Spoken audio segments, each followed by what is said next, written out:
Dear ladies and gentlemen, friends, students and guests, welcome from The Hague in the Netherlands to the ceremony of the Employment Network event 2022, the 11th edition. My name is Jaime de Jesus Lima, and I am lecturer in International and Commercial Law at The Hague University of Applied Sciences, and it is my pleasure to be your Master of Ceremony today. I have been invited by my colleague, Mr. Lohange, thank you, to be the MC this year, so it's the first time for me hosting this event online. For the third time, we have this event online. Planning this 11th edition took place at a time when the pandemic was still limiting heavily the possibility to travel for all our guests. And this is the reason why we have the event online again. I would like to add that we hope that next year we'll be back in person and able to welcome you all in the building for the next edition. Let's start. To our students, this event will provide you a lot of information and tips for further studies and career today, but also with the panels.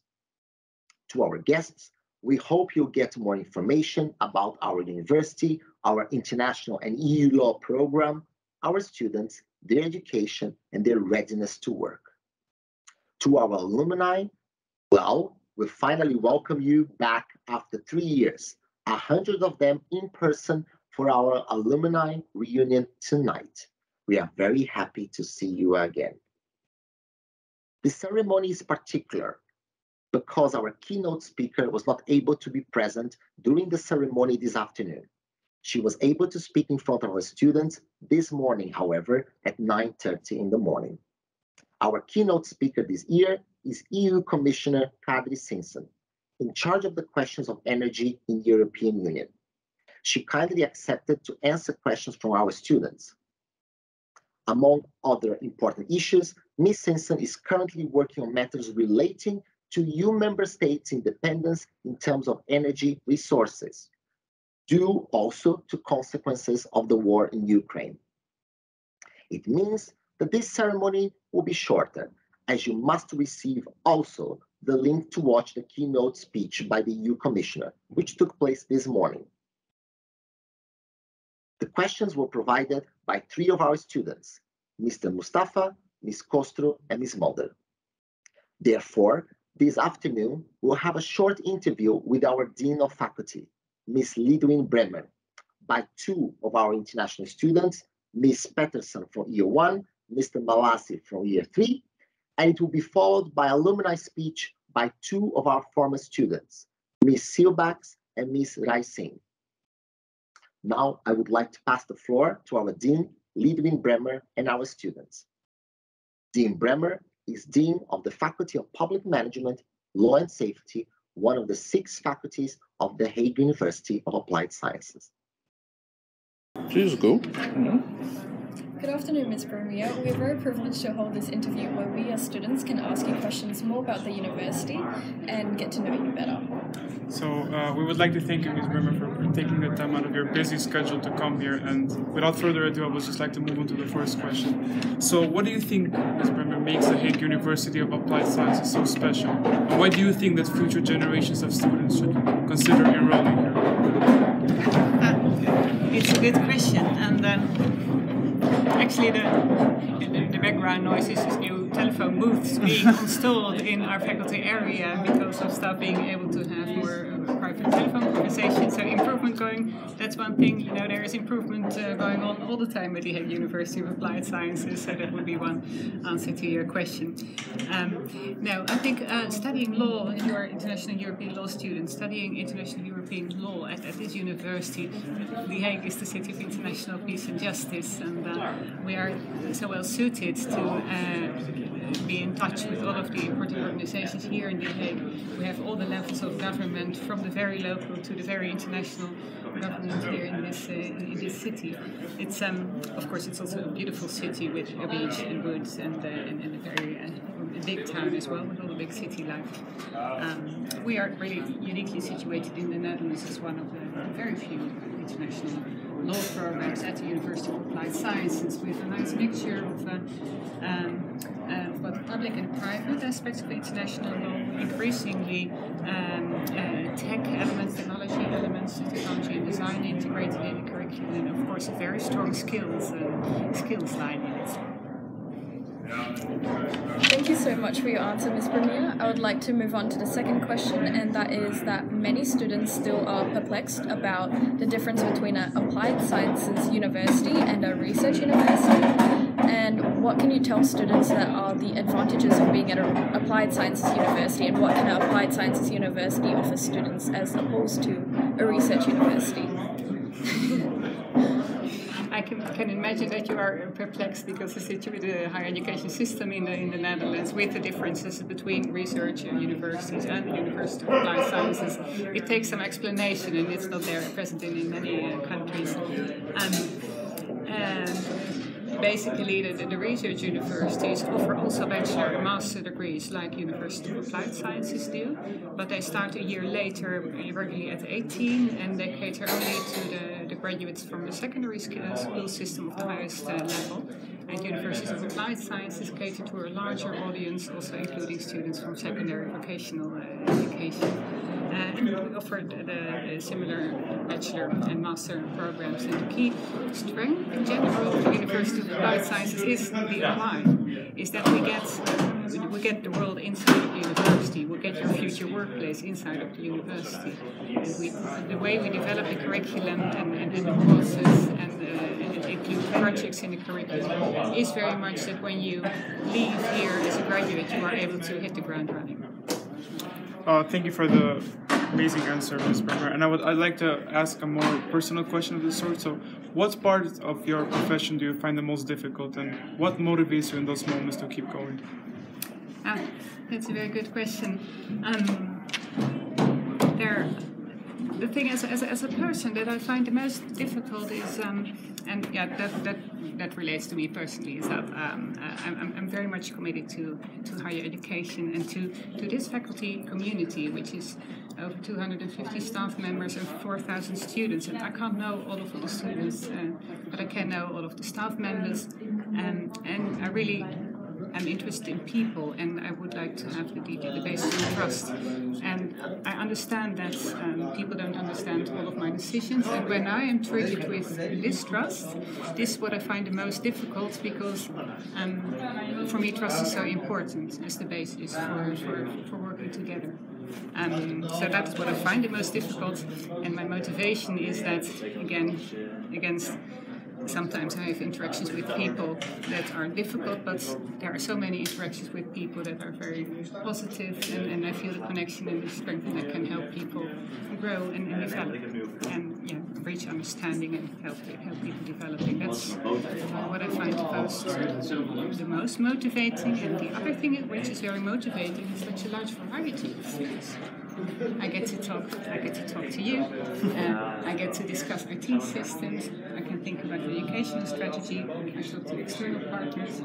It's just a wide variety. I have a busy schedule, but I can still kind of choose what. There's so much to. I can't do anything, everything. So it's up to me to choose what I like the best out of the portfolio. So that gives it. It's busy, but it also gives me some kind of freedom to do what I need to do.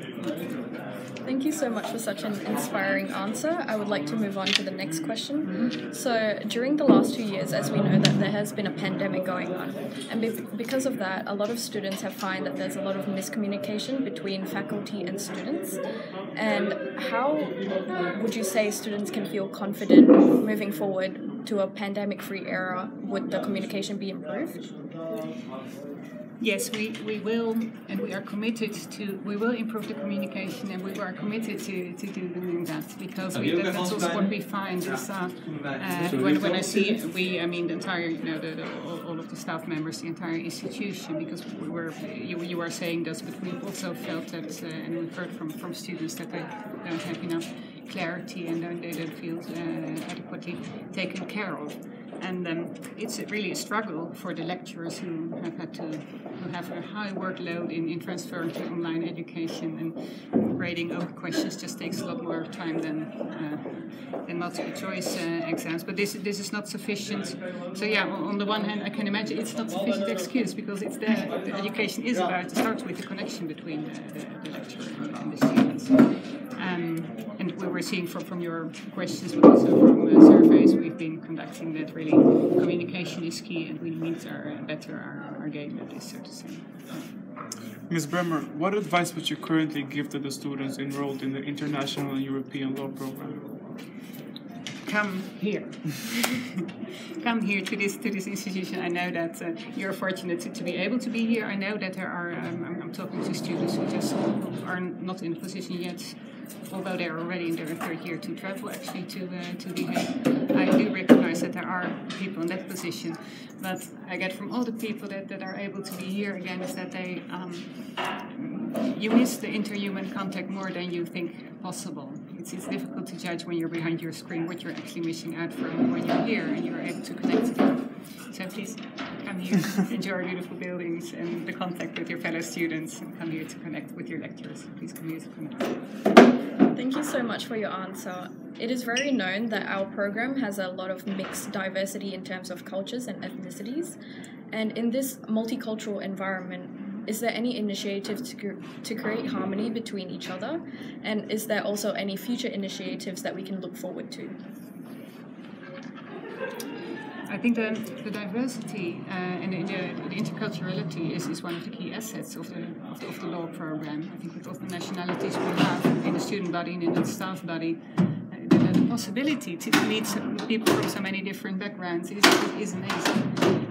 But it's also a big challenge, because understanding doesn't come of its own accord, and especially in COVID times with fewer interhuman contact, face-to-face contact, you can sometimes have misunderstandings. It's not a given that it is.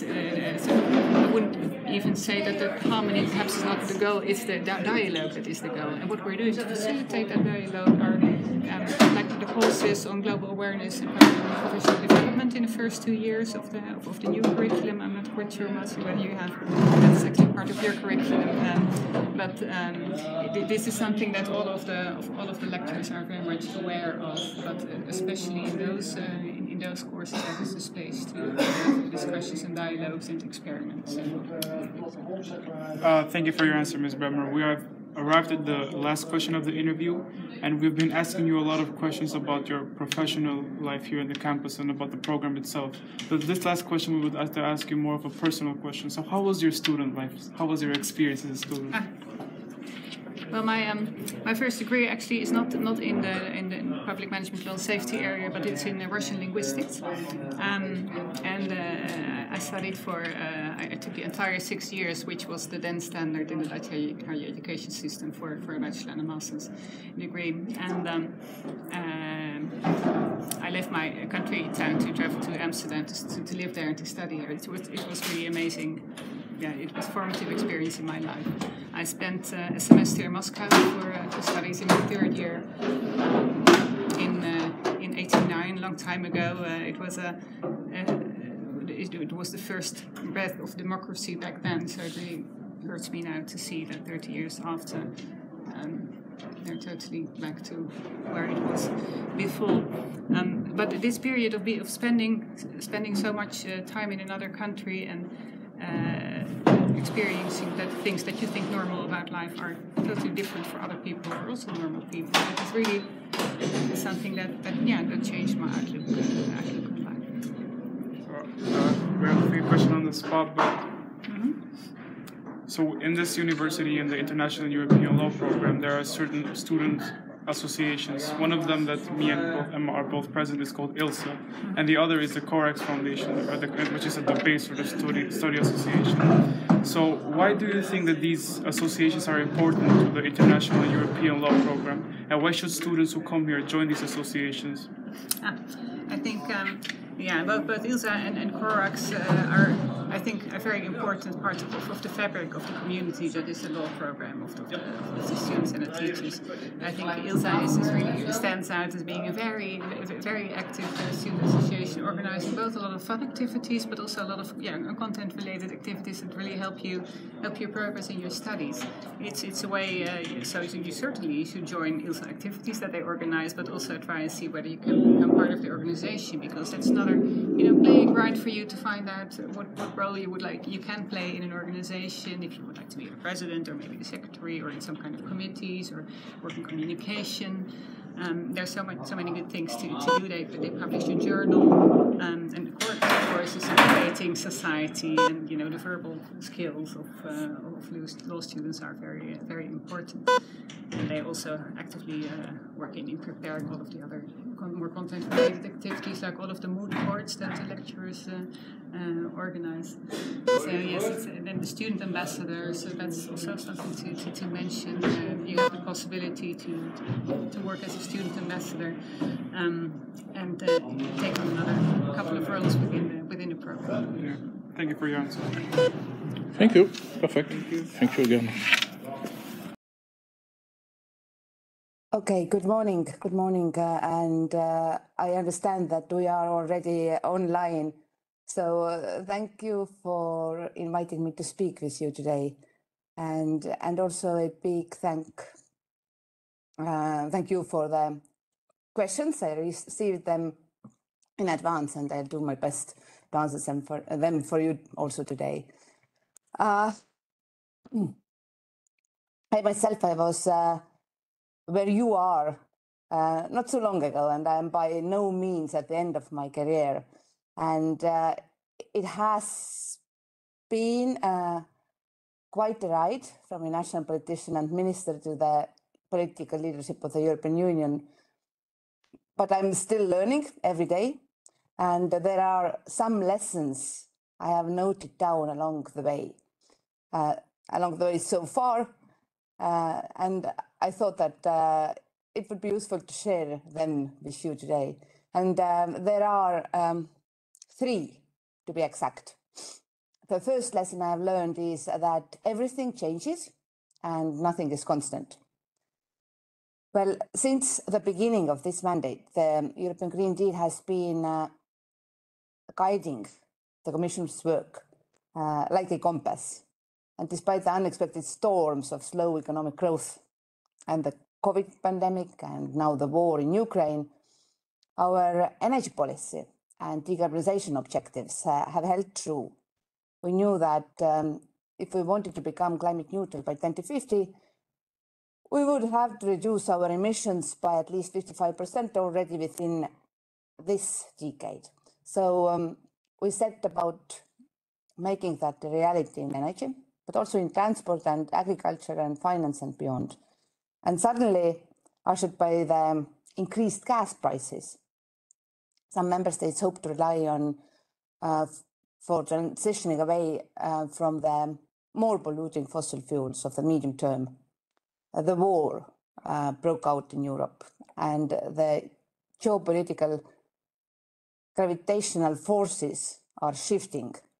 And we have had to confront the reality that we are too dependent on Russian energy imports in Europe. And the only option has been to face this change head on. And it is for this reason, this week, we brought out our REPowerEU plan, and this is our response to geopolitical events and threats to energy security in the EU. So this REPowerEU, it is our blueprint to decrease our reliance on Russian fossil fuels through energy savings.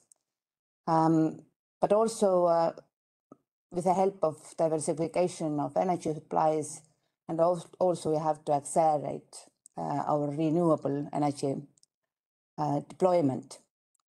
Well, renewables will help us to replace fossil fuels. And I'm working with key international partners to secure that we have the energy. We need to make sure that member states will fill their underground storage before the heating season starts this year. And at the same time, we are giving advice how to reduce energy demand. And legislating to speed up renewable energy generation in the EU.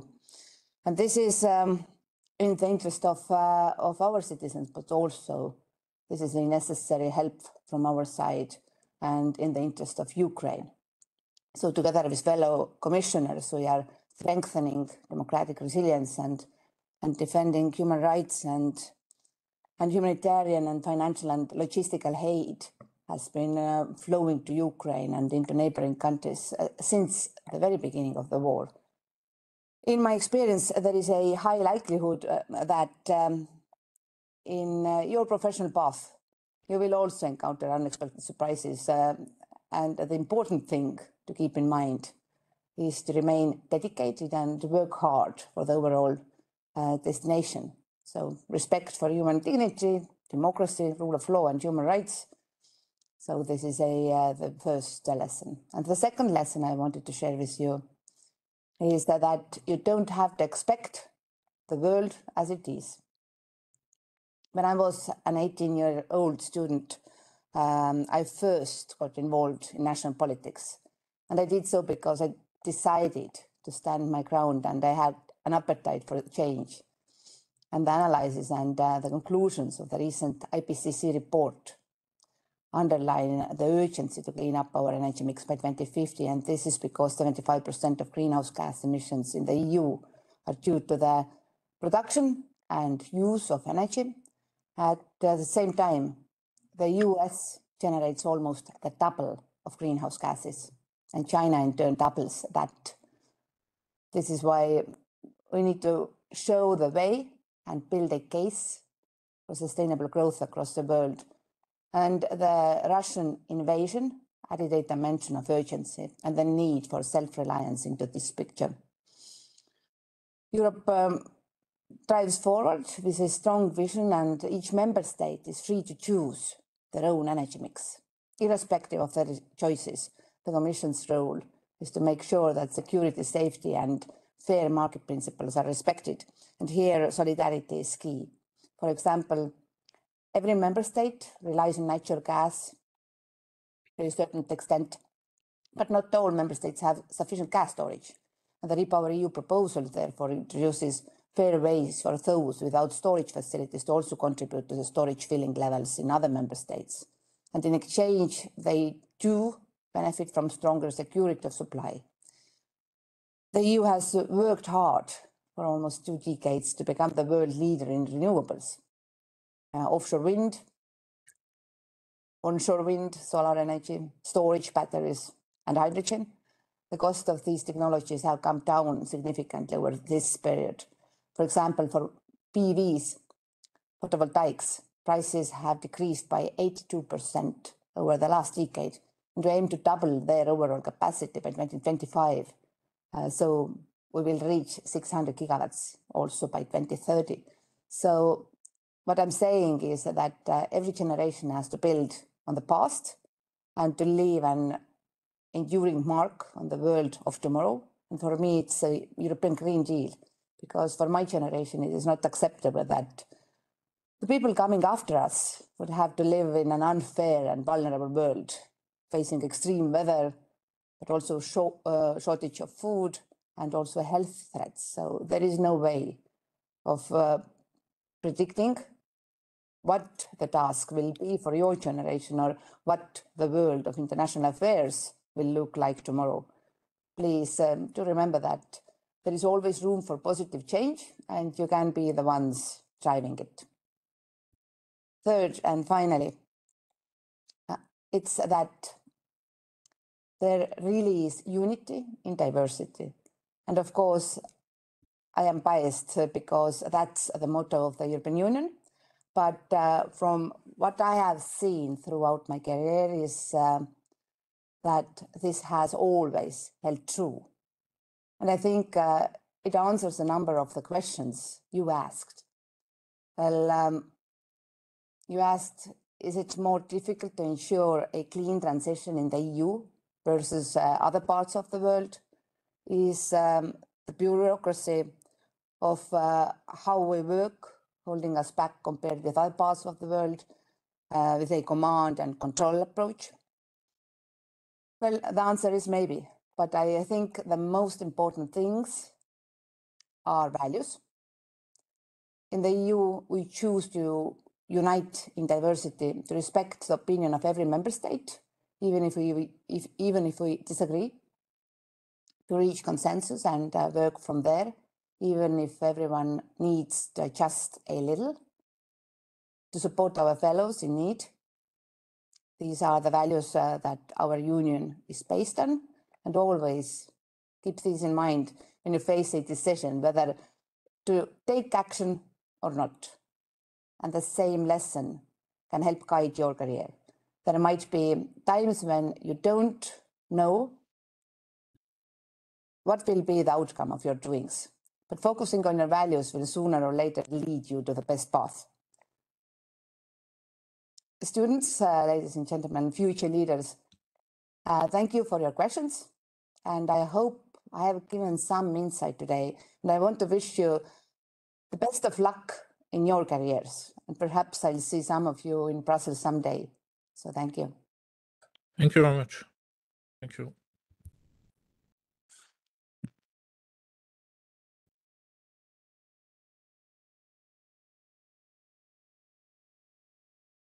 Thank you very much, dear Dean and dear students.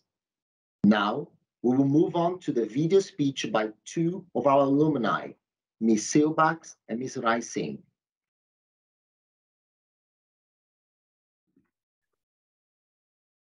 Hi, everyone. Welcome to the 2022 ENE network event. My name is Feido Silbach. I am one of the alumnus. I graduated from the Hague University last year. While studying the law program, I took the specialization Public International Law and Human Rights, which I really enjoyed. It offered a broad range of courses, which helped me to discover the elements that I like and the things that I like a little less. And afterwards, I took an internship at a human rights NGO called Global Human Rights Defense, where I started as being an intern. And then after my internship, I became a coordinator and subsequently a head researcher. And to date, I'm the vice director of the Human Rights Research Department. So it really provided me an opportunity to grow. And then also during my studies, I participated in the ENE, not in the ENE, in the Hague Debate Tournament, which I really enjoyed. It gave me the opportunity to develop further skills like presenting, articulating, debating, quick responding to the statements given to us from both sides, because normally there's always one side that you prefer. But in the debate tournament, you needed to be able to argue both pro and con, which was an amazing exercise in thinking very critically about different positions. My biggest advice while studying this law program is to really discover what you like, and maybe also the things that you don't like. And once you know what you like, talk to professors, share ideas. An amazing example, and I think it's still going on, is the reading club that was created by Ms. Tremblay, which was focusing on so many aspects related to gender, but also diversity, inclusivity, racism, discrimination. And this is just an example of one of those activities that if you go to one of your teachers and you express what you like, or that you want to create something, or maybe talk about something, they're extremely helpful. They're super willing to look into these kind of things, and don't sit still. You're all working towards graduating, but there's so much that you can do in the meantime that already helps your career. So I really want to give that advice to you. After graduating at the Hague University, I moved to Utrecht University, where I am currently in the final phase of my LLM Public International Law and also International Human Rights. What is amazing about this LLM is that it really connects to everything that I've learned during my entire law program at the Hague University, but especially my specialization and the courses that I took during it. While I'm now writing the final part of my thesis, I created an NGO called PADLink, which stands for People of African Descent. And what I basically do while still working at another organization is I travel to countries. Currently, I travel to Eastern European countries to advocate for the rights of people of African descent who are in some way affected by the Ukrainian war. And the reason why I tell you about this is that we want to think that we need to wait until we have our bachelor's or our master's, and that's the point when your career starts and that you will undertake certain things, but that's simply not true. Yes, for certain jobs, you do need to have a degree, but if you know what you like, act upon it. Don't keep it just with words. If you know, I want to do this or I want to do that, you don't need to wait until you have your diploma. Already start to develop something that you like. Also enjoy your time, ask questions. Talk to one another, help one another. Don't compete with each other, but empower one another. You know, like we all work towards the same goal. But there's so much more that you can achieve if you work with your peers, if you work with your professors, when you have tutorials, ask for personal meetings to pitch something. If you're stuck with, for example, a letter of recommendation that's needed, go to your teachers, go to your mentors, and they are more than willing to help you out. So I had a very pleasant experience at the Hague University, and I hope that you will have the same. I remain available for any further questions, and other than that, I wish you a pleasant ENE network event. Bye-bye. Students, faculty, and honorable guests and speakers, I would like to thank everyone for attending this beautifully organized employment network event, and of course, Mr. Larange for supporting me and giving me the opportunity to speak here today. I am Tanvir Singh, and I'm an alumna of the Hague University of Applied Sciences. I was 16 when I started my bachelor's degree in international and European law, and I graduated in 2019. Right after my bachelor's, I decided to specialize further, and I did my master's in international business law from Queen Mary University of London. Whilst I graduated within a year, it was a challenging time to find a job amidst the corona pandemic. I had significant knowledge of the areas of law I specialized in, but I had little experience. Whilst looking for jobs and volunteering as a human rights officer on the side, I decided to pursue something I had always enjoyed: legal writing. My first legal publication was in the journal Trade Law and Development, and I continued writing and publishing my research. Of course, with writing comes a lot of reading and doing research. And it made me realize how important it is to stay up to date with the legal and political developments and how areas of law which are not directly related can affect each other. Having this hobby and interest, I landed a great job as a customs and trade consultant at a boutique firm called AO Now in Amsterdam, where we help companies in obtaining and utilizing trade and customs strategies as well as permits. Aside from this job, I continued writing, and I have 6 publications on my name at the moment. My job, hobby, and writing helped me become a senior writer and editor for The Hague International, where we help students and professionals publish their writings, and occasionally I write some articles myself too. My advice to students and young professionals is to never stop investing in yourself. Subscribe yourself to newspapers and other journals to stay up to date with the developments in your field of interest. Follow courses and obtain certificates in different fields. This does not only look good on your CVs, but it also shows that you are broad-minded, willing to learn and expand your knowledge. Secondly, try to obtain as much practical experience as possible. practical experience, whether it is an internship that you do not like or a job which is not in your field of interest, it is still worth it and it will help you land a job easy in the future. And last but not least, try to network through internship, work experiences, and events like this one. Your experience and network count and stay with you throughout your career. Don't be shy to ask for help and recommendations. That being said, feel free to add me on LinkedIn and let's connect and expand our network together. Thank you, everyone. Have a lovely day and enjoy this opportunity to network.